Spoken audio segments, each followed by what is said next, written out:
everybody else. When we look at 16 championship wins, do you have a favorite in there? My next one? Your next one's a record-breaking one, then. That would be cool. Wait, there's going to be another one? I've often said that that the time is coming for me to hang him up, but I'm not lying when I say that, but it's not tomorrow. It's probably soon, but it's not tomorrow, so you never know. That was John Cena cutting an interview with Chris Van Vliet in his podcast or show, whatever Chris does over there. And he does do it well. That was a very good interview where John Cena gave some very telling responses and answers. And that was one of the most polarizing. Talking about his current tie with the Nature Boy Ric Flair of 16-time champion. And the big discussion in the wrestling world, which we pretty much collectively have put on the shelf the past several years. Nobody really talking about it, but it's a discussion that has to be had.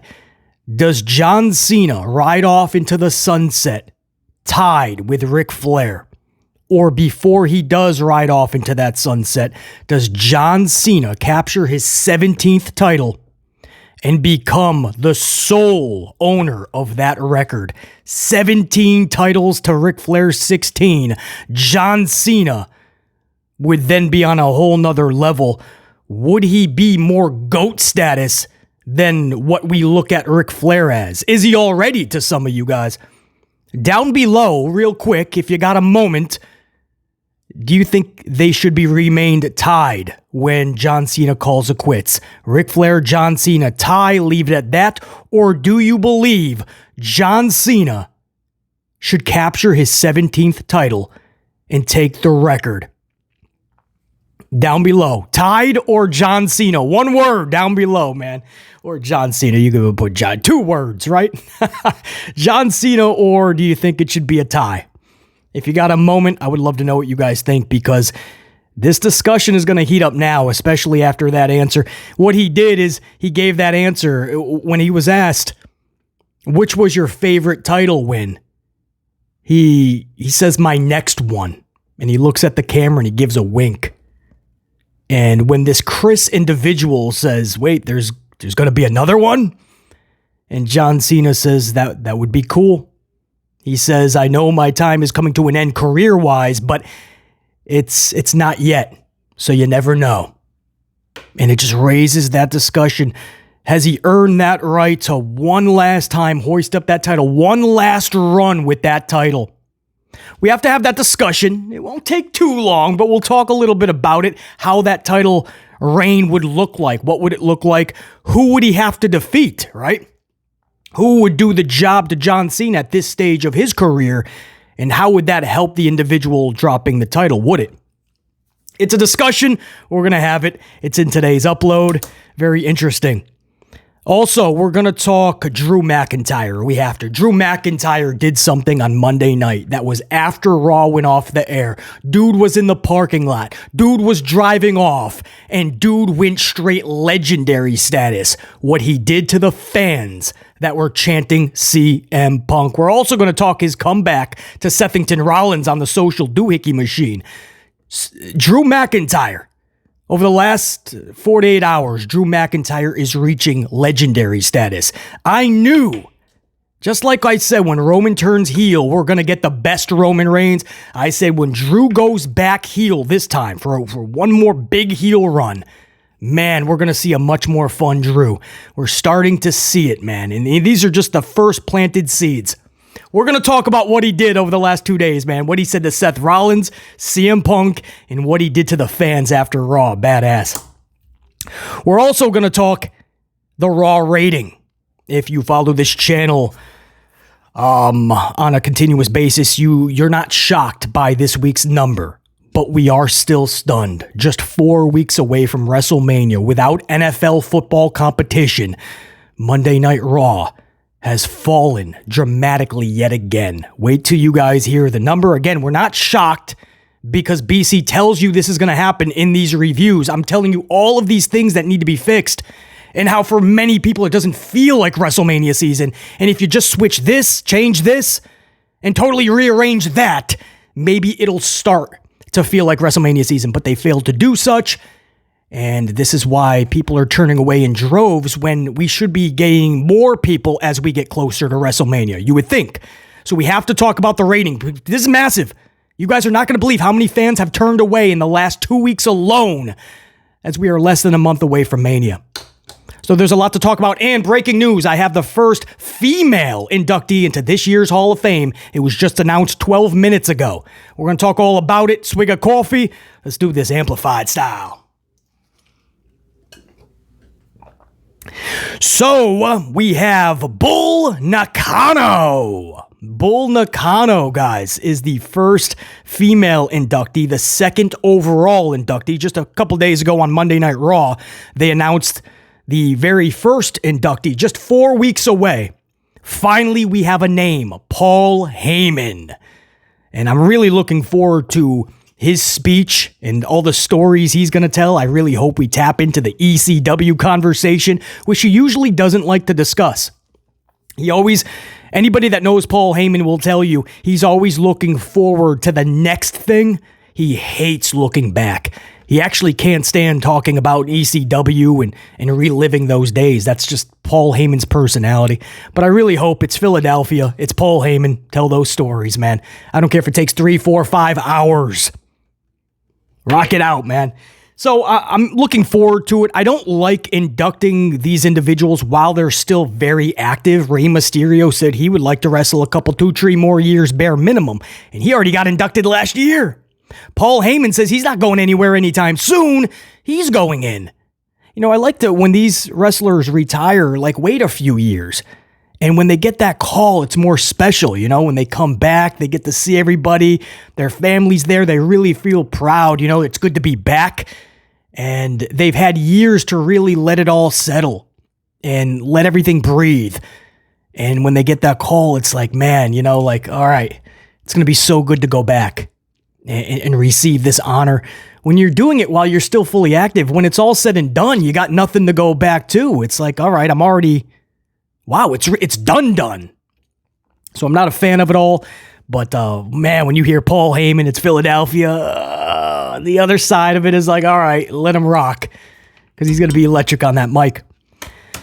And then, as I told you guys, because we were getting so close to the Hall of Fame, literally just a month away, and we had no names, I said, once you hear one, you're going to get probably an onslaught. They're just going to throw 3, 4 more other names within like a 2-week spurt.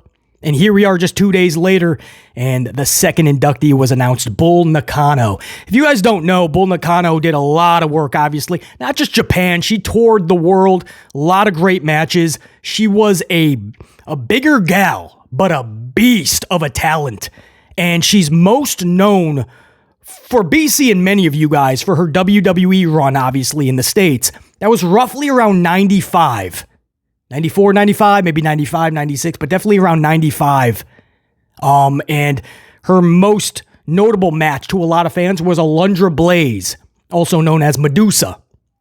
And that was when there wasn't really a female division. There wasn't really a spotlight put on the females, but Alundra Blaze was like the person. So they always had to bring in some beast to really take on Alundra, you know, along the lines of like a Luna Vachon and a Bull Nakano. And Bull Nakano, just on her look, you're like, yeah, she could probably take out some of the dudes and take their titles. So Bull Nakano, I'm more than okay with this decision. It's going to be very cool to honor her. She wasn't with WWE long, but her career is more than just what she did in WWE, WWF, I assure you. So it's really cool to dive into the history books. BC's even going to do that. I'm going to learn a lot more about her before the Hall of Fame so I can even just respect everything she did on a whole nother level than I once did. So anyway, long story short, Bull Nakano, just about 12 minutes ago, or at least before the recording, 12 minutes before this recording, Bull Nakano as the second inductee officially announced by Levesque McMahon. Salute to Bull Nakano and Paul Heyman. Pretty cool. Now we got the ball rolling, man. It sucks that, like, we got to chuck them nonstop now, all these names, because this was not thought about a month ago, where we can let a name breathe for a week, maybe even 2 weeks. So moving on. Okay, so now some of the bigger stories. We gotta talk Drew McIntyre. We gotta talk the Raw rating. Let's talk John Cena first. Let's have this discussion, right? This won't take long, but it's one that needs to be had. Guys, he sits at 16 championships right now sits at 16 championships with Ric Flair, and he has been sitting there for years now. And for the first few years, okay, BC was even under the impression of, because I've never been a big John Cena fan, but as the years go on, I've learned to appreciate him more and just how vivid he was. But I've never been a big John Cena fan, obviously. So I was okay sitting on the Ric Flair, John Cena tie, right? No, don't defeat Ric Flair's record. There's no reason for it. You're only going to put more ridicule on yourself. But as time goes on, why?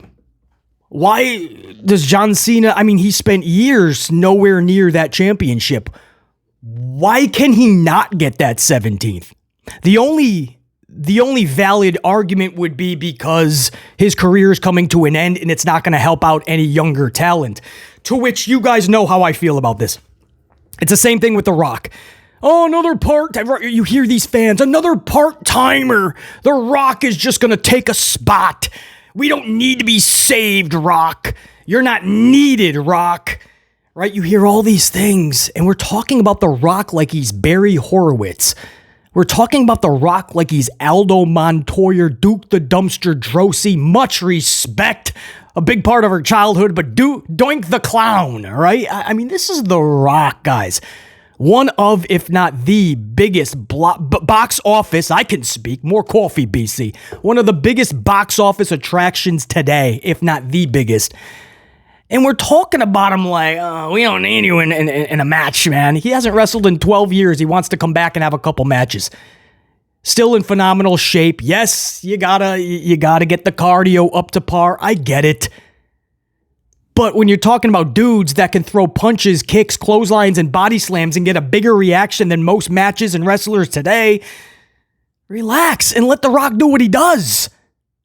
Of all the things to bitch, moan, complain, and rant about in pro wrestling, and trust me, there's many things to do such, The Rock having a few matches just ain't one of them. Right? That's when nostalgia should be appreciated by everybody, doesn't matter age. John Cena fits in that category for me. Sometimes, yes, you pass the torch. Sometimes you put people over, right? Especially younger superstars that the company sees something in and you already have built equity, so maybe you can help. So at WrestleMania, do the job for Austin Theory. I get it. You're going to try. You're going to bet the house on Austin Theory. It didn't work, unfortunately. To this day, they pipe in the boos. They're trying. There's no connection with the crowd. John Cena, in this interview with Chris Van Vliet, literally was asked a question, and he brought up Theory, and he's like, I did that job because I see potential in him. And to this day, he said, I still want to just shake him because I'm hoping he gets it one day. I just wish it was today. Because he knows he went to bat for him big time, and the payoff wasn't there. To this day, there's no connection with Austin Theory. So John Cena in this interview was like, I just want to shake him sometime because I see something in him. Sound familiar? BC said that about Austin Theory. There's something in the dude, I believe. It's just not connecting now. And I don't know if he'll ever find it. Some wrestlers, they have it in them, but they never find it. Or they find it when it's too late. So I don't know about Theory, but he did the ultimate job. Or at least a massive job for Austin Theory because that was at WrestleMania. The ultimate job John Cena did to Solo Sikoa, right? You talk about putting somebody over, the younger talent, right? Not necessarily passing a torch, but putting somebody over in the most massive of ways, the most ultimate of ways. He didn't just get beat by Solo. He allowed Solo to annihilate him. And then Paul Levesque McMahon did him dirty. And he put Solo Sikoa on a 30-match losing streak, basically, roughly. If not already 30 matches in a row. But he put him on a massive losing streak. House shows around the world, television, pay-per-views. Solo Sikoa didn't win a match afterwards. Paul Levesque McMahon did Cena massively dirty, did not help Solo at all. And now everyone's just laughing at Solo. The Rock says, well, we'll have Solo sing the national anthem and everybody's giggling, right? Solo for the national anthem. That's where we are at now after John Cena did the ultimate job for Solo.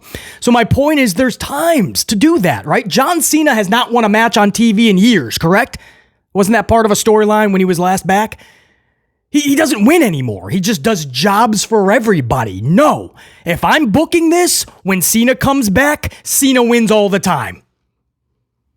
I was not a fan of the golden shovel back in the day. Trust me, there was many decisions that should have been reversed and Cena should not have won. There was times he should have been heel. He talks about that heel status too in this interview. Talks about how it was really close during Cena versus Rock. He was this close of turning heel, and at the last second it was aborted. But there was many times where he had to for the business, and nobody had the balls to just go forward with it.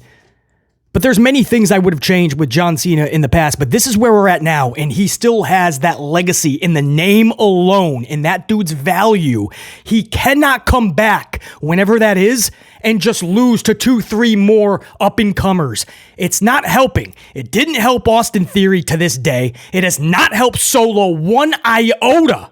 You could easily say Solo was more popular and more vicious before he even had the match with John Cena. Because that was the beginning of his downfall. So enough. He comes back in what? He puts over, oh, it can't be Jinder Mahal. He's a veteran. But he comes back and he puts over Braun Breaker? And then what? Does Braun Breaker go on a 20, 30, 40 match losing streak? I mean, you saw how they booked Braun Breaker in NXT. They held him there for a year too long. So he comes back and loses to who? Bronson Reed? Is that supposed to be the one match that ignites Bronson Reed and we all now care about Bronson Reed? Is he supposed to do the job for JD McDonuts? Huh? Is McDonuts supposed to beat the Fruity Pebbles? As The Rock once called him? No. Stop. He's John Cena. We've seen him come back multiple times. We have seen him lose every match and put younger talent over. Awesome. Thank you, John. Thanks, brother. Appreciate it. Honestly. You put over the younger talent many times. Cool. You made up for some of the wrongs when you took out the golden shovel back in the day. Cool. Now, when you come back, you got to be John motherfucking Cena. Enough. You can't ride off just losing more and more and more. If you're going to build young talent, you have to actually book them correctly. You just can't count on John Cena to do the job for him. Because now you can't even count on Paul Levesque McMahon to help you out. So when he comes back, you have this guy on cloud 9. You could still put over younger talent by having really good matches and even better storylines with them. LA Knight, prime example. LA Knight's stardom started with Bray Wyatt. Do you guys remember that? Last year's Royal Rumble. Bray Wyatt, right? This weird pitch black Mountain Dew match, something like that. And LA Knight was in this pretty good storyline, actually. It was one of the brightest parts of WWE at that time. That and the Bloodline was carrying WWE. And LA Knight, we knew was going to win that match, as you should. You ain't beating Bray Wyatt, especially in his element. And he lost. He lost at the Rumble. And what happened immediately? You started to hear more LA Knight chants. The Friday right before, in that Battle Royal before Mania, LA Knight got the loudest pop. I don't even know if he was in that match. By the way, he wasn't part of, or maybe he lost the Battle Royal, but he was not a part of WrestleMania, and he was one of the loudest pops, one of the biggest chants that WrestleMania weekend. Wasn't even a part of the show. And LA Knight's stardom just went on and on. As much as Paul Levesque McMahon did not want to use him, he kept pushing it aside, right? Well, we don't know if that's going to last, he said, right? So we're just going to sit on it. We're going to wait on it.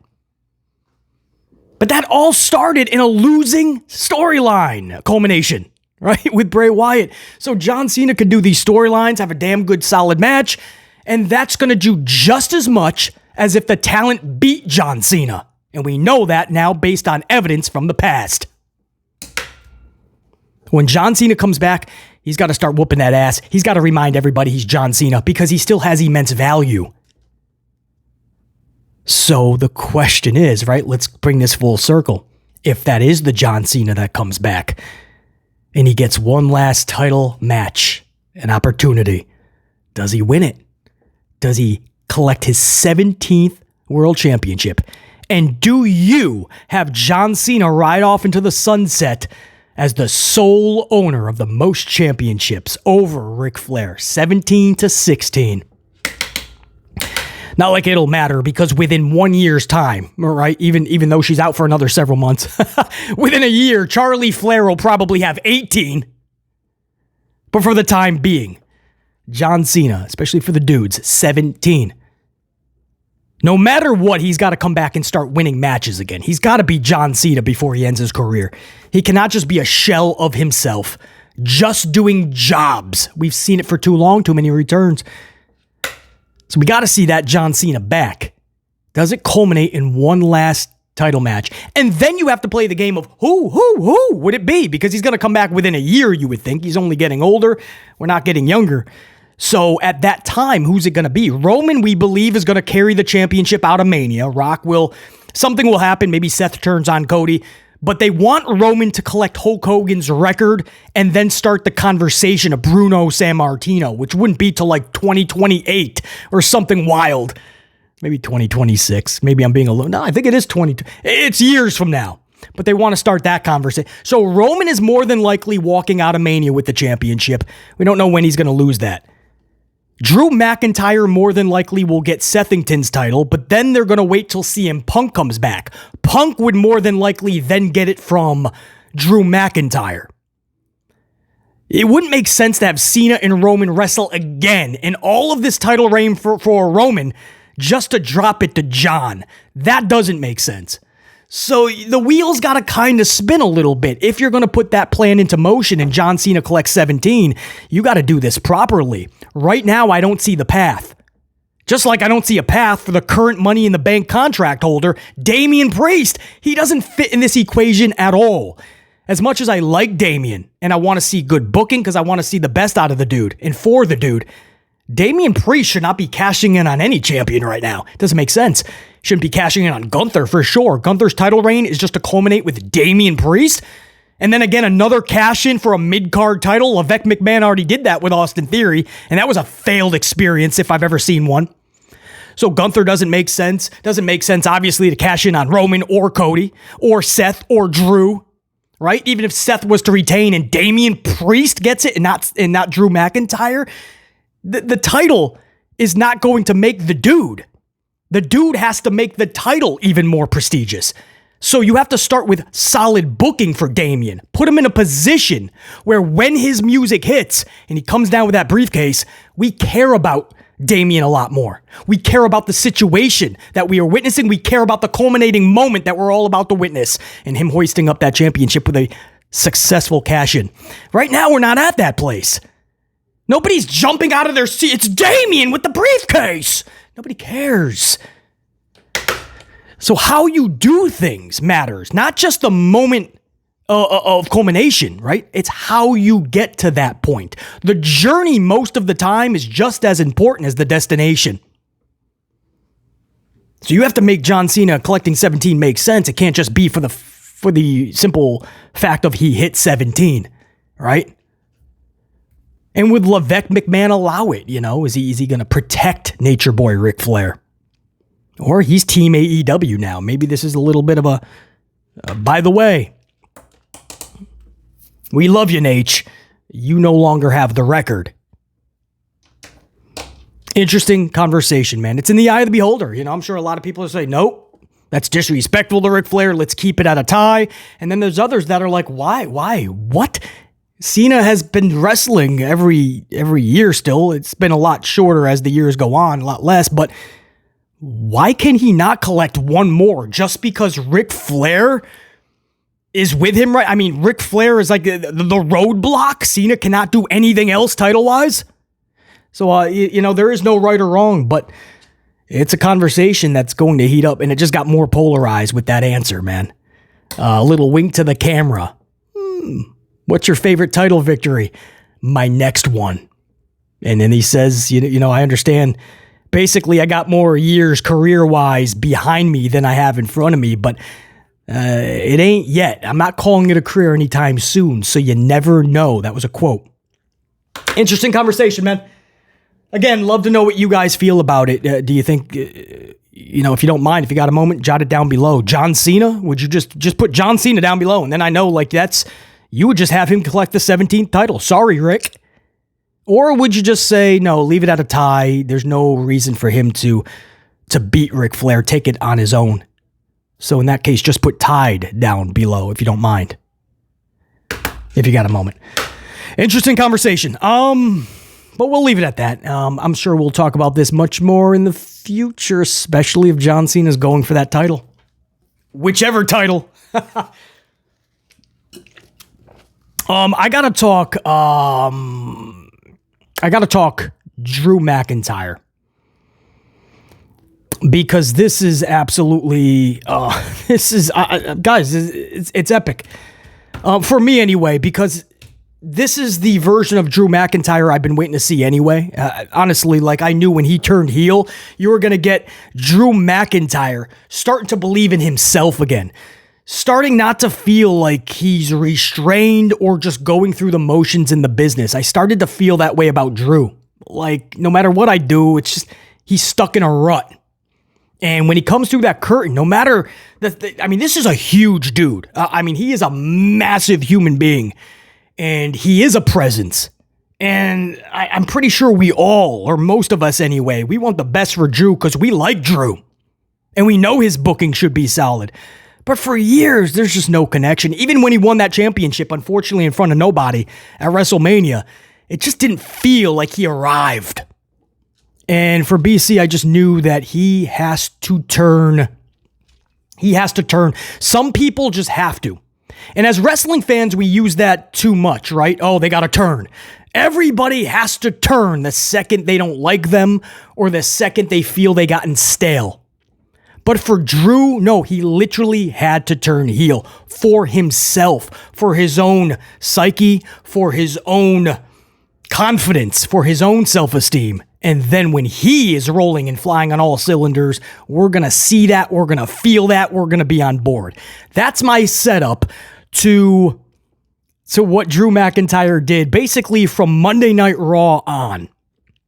So this is, first of all, you have to go to Monday Night Raw. Drew McIntyre cut that really good backstage interview with, I believe, Jackie Redmond. And he called Seth Rollins a junkie, right? A spotlight junkie, he called him, because he's always looking to get involved with whatever the hottest act is in wrestling, right? For instance, CM Punk came back. He had to go right for Punk. He had to be the center of attention. He had to throw the tantrum. He had to say all these things, so his name is associated right there with Punk. When The Rock came back, he made sure he was right there to start talking all this crap about The Rock, get into the situation with Cody Rhodes. That's Seth Rollins in a nutshell, is what Drew McIntyre said. It was such a good promo, guys. It was a backstage interview. You could have done that in the ring. Probably would have been one of the best parts of that show. So then Rollins got pissed off with that. Rollins on the social doohickey machine responded. Seth says, and I quote, "Bitch, I've been fighting with my soul for the last 2 years to make sure jack-offs like you even have a world title to compete for at Mania." So Seth Rollins dropping the bitch. So then Drew McIntyre. This was awesome, man. Drew McIntyre's response was simple. "Bitch, where was this energy last night?" He used his own word, but bitch, where was this energy last night? You ran right by me. You didn't want to talk anything to me. You didn't even want to look at me. And then I took your dome piece off with the Claymore. And now you're going to chirp on the social doohickey machine. You're going to chirp online. Where was this energy Bitch, where was this energy last night? So good, man. Rollins then responds, "Well, bitch, some of us who actually have a proper set of balls on us prefer to do our shit talking face to face. In the interim, it's okay to have a little fun." But I think that's what Drew's saying, right? You ran right by me. You didn't want to talk face to face. So I took your dome piece off, and now you want to talk on the side. So I think he's proven Drew's point there. Ricochet then chimed in for some reason. "So we cussing now, ? And then Ricochet If Ricochet ever wonders why nobody cares about the dude, that's why. Horrible on the microphone, right? That's one of his greatest weaknesses and what prevents him, right? All the flips and dives and the gymnastics will only get you so far. If you ain't going to sell the story on this microphone, right here, you got to do something on this. And then he uses his social to say, to butt in on these two. And Ricochet says, so we cussing now. Yes, Ricochet, is that okay, Dad? Did Ricochet approve the cussing on the social doohickey machine? Oh my goodness, Ricochet, stay out of it, dude. So anyway, McIntyre, just simplistically going right back on to Seth Rollins, who tries to use a social to throw jabs at many people, but Drew kept it simplistic, and I feel he took the W here. Even caught Sethington Rollins in a contradiction. Then the CM Punk thing has been hilarious, right? Cutting a promo in the car and still referring to himself as DM Hunk. Still peddling the merchandise with Punk and the gravesite with his career, basically. And then what he did with the fans. Guys, this is legendary, bro. So Drew McIntyre is leaving the arena on Monday, okay? This is being recorded by Drew. So he's got the camera set up, and I don't know if there's like a passenger with him or he's holding it, I forget, but he's pulling away in his rental, and the fans are all outside the arena. You know, they wait outside. If you've never been to an event before the show and after, a group of fans will get together around the parking lot, and they just want to see the wrestlers arrive or take off. It's always a fun thing to do. I used to do it when I was younger, going to these shows more often as well. But so a good group of fans is gathered around. They realize it's Drew because he rolled the window down and he's slowly riding by. So the fans at first are like, "Yeah, Drew," but as he stays a little bit and he's driving more slower, it turns into a CM Punk chant. CM Punk, CM Punk. So Drew has his phone ready and he puts CM Punk's theme on blast. It was like bass boosted in the car, in his rental. It was like bass boosted. And he plays CM Punk's theme as he starts laughing at them all, yelling, "Marks! Ya marks!" CM Punk's theme music blasting out as he's laughing his ass off and then peels away. The lasting image of the crowd like, no way, is he playing Punk's music? Bro, this is the Drew we need more of. That's the type of shit you should see on the show. I said this for the longest time. The WWE.com segments, like with Dominic Mysterio, Rhea Ripley, and Rey Mysterio. Do you guys remember? Was it a year ago or was it this past holiday? Maybe it was a year ago. I forget, but they were doing these segments. It was only for online, like WWE.com or maybe the tube platform for WWE. But they were showing up to like Dominic's grandfather's house for like Thanksgiving or Christmas dinner. And Ray was pissed off trying to get him booted. The cops would show up. Dominic's getting arrested. Guys, that was never on the show. That was just for the WWE.com. And these are some of the most fun segments that WWE produced over the last few years. That Dominic and Rhea and Rey Mysterio, all that they were doing online was simply epic. And they weren't saving it for the show. I still to this day don't understand why they would not. If they were going to take the time to be that creative and put in the resources and the time, why would you not have that as part of the show for the first time viewing it for everybody? Same thing here.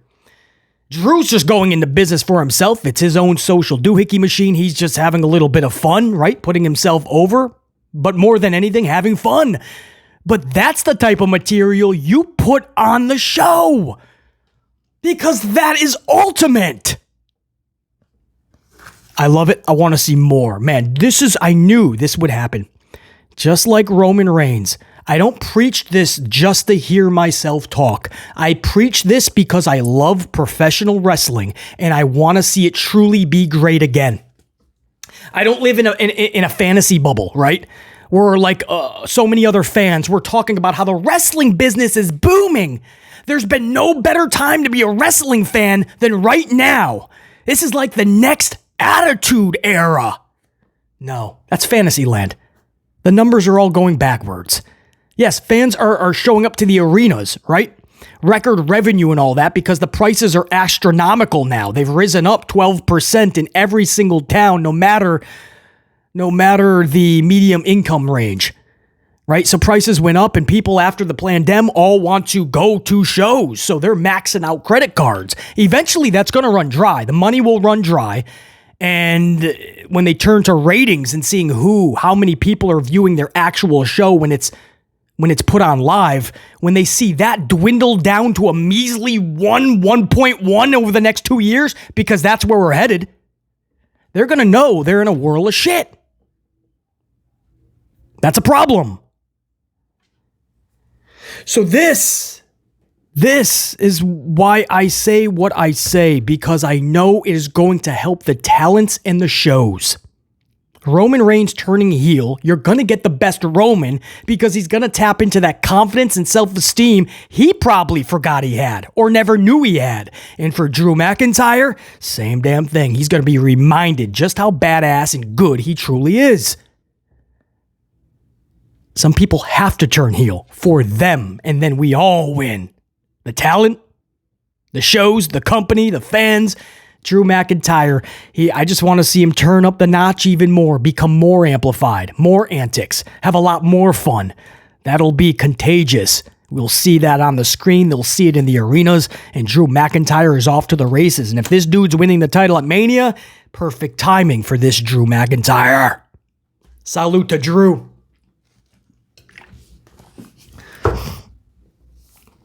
So we talked Monday Night Raw and the ratings and numbers going backwards. All right, let's stick with that.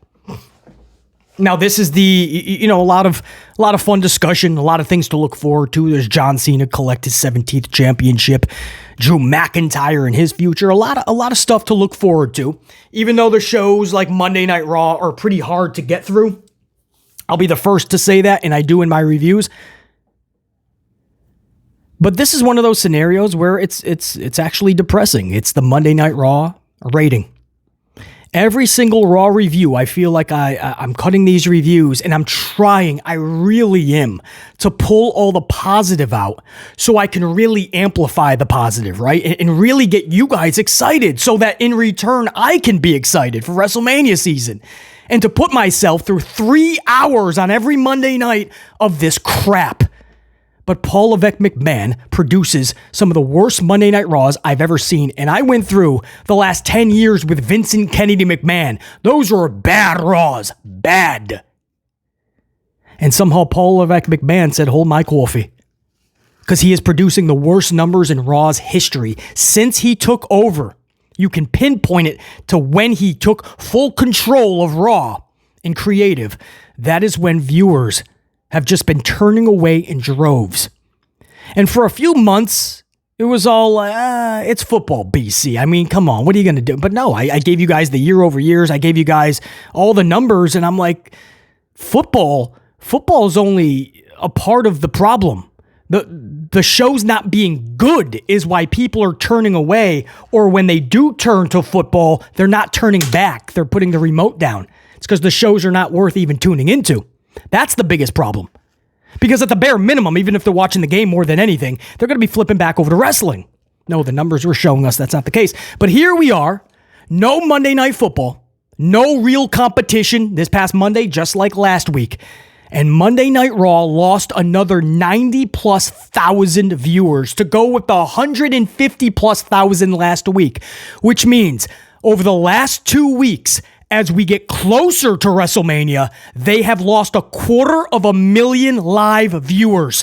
BC cord cutting, BC streaming services, BC, they watch the highlights the next day. That's all a part of the problem. They don't need to watch live anymore. That's the problem. 250,000 people have ditched the live show with no Monday Night Football competition, zero real competition. Monday night is dry now. It used to be the night. There's nothing on. Raw can continue to be the number one show on cable. There's nothing left. So you could be number one with what? 700,000-800,000 viewers? Is that success? Because your business is only going to get hurt when that many viewers don't care as much to watch every Monday. That's what's happening. 2 weeks ago, they lost over 150,000 viewers from the week before to a 1.7 semod. And now, this week, they pulled a 1.6 semod. I believe, what was it? 1.6, just under 1.64. Another 90,000 viewers. And this, guys, is as we get closer to WrestleMania. This is WrestleMania. We're 4 weeks away. If you're wondering, the year to year, last year, they pulled over a 1.8. So you lost over 200,000 viewers from just last year. This week's show last year for Monday Night Raw pulled over a 1.8. This one a 1.6. Paul Levesque McMahon is producing some of the worst Monday Night Raws we have ever seen. Just look at the product. When you confuse them, you lose them. How many heel versus heel segments did we get? Imperium, Vinci, and Kaiser are taking on Judgment Day. Why? Heels versus heels, the crowd is sitting on their thumbs. You have Baszler and Stark facing off with the Kabuki Warriors for the last 2 weeks, and then next week, we're going to see the match. Heels versus heels. The crowd was absolutely dead Monday night when Baszler and Stark went up face-to-face with the Kabuki Warriors. The crowd not just couldn't care less, they were wrapped up in their snuggies with their cocos ready for nap time. They were already sleep-induced. Gunther is in the ring with... Who did Gunther take on? Dominic Mysterio, I believe. Why? Heel versus heel. Gunther ended up the face in that match. But Gunther has to do the ultimate job at Mania. As the heel who has held the title for so long, he now has to pass that to an ultimate face that's going to get the mega rub. But now you're doing this thing with Judgment Day where what? Gunther's going to be the face going into Mania before he drops the title? It's ass backwards. Everything Paul Levesque McMahon does is ass backwards. If it's for spontaneity, it's spontaneous, BC. It's surprising. Paul Levesque McMahon keeps everybody on their feet. He doesn't worry about face versus face and heel versus heel. Quite honestly, I see that. You're right. He doesn't care. And that's what will ding up, hurt, fracture pro wrestling. When you stop caring about just good guy, bad guy. When you stop caring about heel and face. When you change the dynamics of pro wrestling, you have begun the destruction of pro wrestling. You confuse them, you lose them. You want to do a heel versus heel match once in a while? All right. I hope it's the right circumstance. I hope you worked your way up to it in the right positioning. If you want to do face versus face once in a while, okay. You know, back in the day, once in a blue moon, we would see it. Hogan versus Warrior, for instance, WrestleMania 6. Once in a while, all right. Every week, you're seeing faces versus faces and heels versus heels more than anything else. This is the new normal. So the crowd really doesn't know what to do. They don't know... A lot of the crowd that shows up live, it's like families and kids. They almost feel like they're looking at their parents. Or like, I don't want to do the wrong thing. There's no reason that you would have Judgment Day last week show up when Gunther is talking about his IC title match at WrestleMania, whoever that is. There's no reason that Damian is sitting there with a briefcase for the IC title, heel versus heel. This is stupid. And if nobody else is just going to be honest about it, then that's what BC has to do.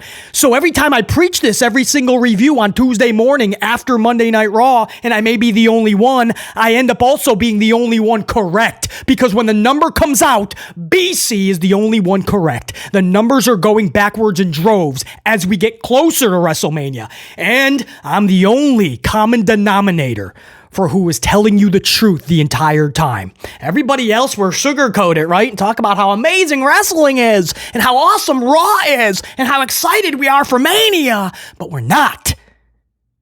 And more people are leaving this shit as we get closer to Mania. It does not feel like WrestleMania season. Every single Monday goes off the air and you're not even thinking WrestleMania. They're still trying to find matches through number one. They don't even care about storylines, right? Back in the day, the title was like the bonus, man. You were seeing championship matches because there was a feud. There was an actual storyline. And then they're gonna do battle, which you have to see anyway, but then they're going to battle for the title. That's massive. Now we're a few weeks away from Mania, and they're like, we're gonna have a gauntlet match, and that's how we'll decide who's taking on Gunther. Well, gee golly, I can't wait to be excited about this, man. And then you have 3 weeks left to try to build a really good story with them. Cool. Kabuki Warriors, they don't have anybody. The last 2 weeks, they've been setting them a match with other heels, Zoe and Shayna, and that payoff is next week on Raw. They're worried about that payoff. Here we are a month before Mania. They have nothing for the Kabuki Warriors. Are you going to build them up with something for 2 weeks? You're going to have Natalya and Candice LeRae form a tag team? Whoa. Sorry, Tegan Nox. Sorry, Indy Hartwell. Natalya and Candice LeRae. Riveting. They have nobody. They're still trying to do number 1 contender matches, and that's supposed to get us interested for these matches at Mania. These are Monday Night Raw or SmackDown or even worse, house show matches at best. It's bad. It's bad, and we have to just say that. But if people don't want to listen, or they just think it's negative, well, the facts are still going to come out. The number will tell you if BC is right or wrong. If I say this stuff every single Tuesday after Monday Night Raw in my reviews, and the ratings are fucking banging out, right? They pulled a 1.9, 2.0, right? They went up 300,000 viewers. No football competition, no anything. So there's no reason they shouldn't be this close to Mania. You should be bringing back your lapsed fans, all the casuals that would take off. This is the time to bring back pop those big numbers, right? BC would have to say, you know what? These are just my thoughts on the show. Clearly, I'm just wrong. The majority is loving it. But no, I say all this stuff, and the number backs it up. The numbers show that the majority is actually agreeing with BC. The majority is not feeling like it's Mania season. The majority is thinking, what are we doing? What is Paul Levesque McMahon doing? This guy needs to be removed from anything creative. Paul Levesque McMahon sucks at creative. I say it all the time, black and gold, that's cool when you got William Regal actually working with the talent. Everybody will tell you, William Regal created those characters with them. Dusty Rhodes founded NXT. Father-in-law Vincent Kennedy was footing the bill every single week when still to this day NXT doesn't draw a dime. So Levesque McMahon gets to fly over in the company jet and play Papa H every single television taping. And give the Papa H speeches. I get it. Different animal now. William Regal isn't that right-hand man. Dusty, unfortunately, no longer with us. Vincent Kennedy can't be found in any of the weeds. It's on you now. And it's clear that Levesque McMahon is lost. And his vision of pro wrestling is making people turn away. Monday Night Raw sucks. Massively. And to show you how correct I am, how it's not an opinion, it's not a thought, it's not a feeling that I have. To tell you that that is blunt honesty, you can look at the evidence and the facts. The number once again fell to a 1-6. It is going backwards week to week as we get closer to Mania with no NFL football and no real competition. If you're thinking about the demo, that went down as well. Well, basically the 18-49, that went down as well. Monday Night Raw, in a nutshell. You saw the review. You saw the thumbnail. You saw the headline. Antlers. Antlers were the biggest part of Raw. That's not just like a funny tagline. That was literally the most searched thing. That was the thing that was trending. Antlers. Michael Cole and Antlers. 4 weeks before Mania, the biggest talking point on your 3-hour Raw. Antlers. But BC, you're negative, man. You gotta enjoy wrestling. Cool. Give me something to enjoy. Better yet, give me something to be captivated by. That's all I'm asking. That's all I'm asking for. We shouldn't even be talking about how 250,000 people have walked away in the last 2 weeks. Instead of bringing back the lapsed and casual and the numbers inflating and get going upwards trajectory-wise, we're talking about 250,000 viewers with no competition at all walked away. That's a damn problem. Nobody, mother. Stuff it underneath the rug. We're not gonna talk about it, basically. We're gonna fake some enthusiasm and excitement because we're wrestling fans. We're gonna try to love everything they give us. Yeah, keep loving your heel versus heel matches that are so riveting that lead to nothing. Awesome. Let's have a face versus face match, and afterwards they can shake hands instead of developing a really good storyline. We'll watch an athletic competition like we're watching college wrestling, right? Like it's two college wrestlers, and afterwards shake hands, man. Yeah, man, this is wrestling, man. This is the boom period. It's got to stop, man. It has to stop. Thought, creative, all has to be, man. You should be having fun writing these shows, you know what I mean? You can say what you want about Vince Russo and Vince McMahon back in the day, but man, they had fun. They just had fun. They're like, what if this character did this? What if we went to the bridge and you did this? What if we have this brawl in the supermarket? What if this dude's chasing him down in a monster truck? What if the limousine just explodes? What if we fill the Corvette with cement? What if we have the Undertaker and the Ministry actually doing the whole Stephanie McMahon crucifixion? Come on, man. Like, that takes thought. And every week we were doing something special and fun. Nowadays, what do you got on Raw, man? With your stupid formula. Match, promo, match, promo, match, filler throughout. Good night, everybody. What do you got today, man? What are you talking about the next day? Because I do a review show. Thousands of people listening to the review show the next morning, and I gotta tell you, we're trying to find anything that's worthy to talk about in a positive way. Till next time, and there will be that next time. Top guys, we are out. BC saying check you. Peace.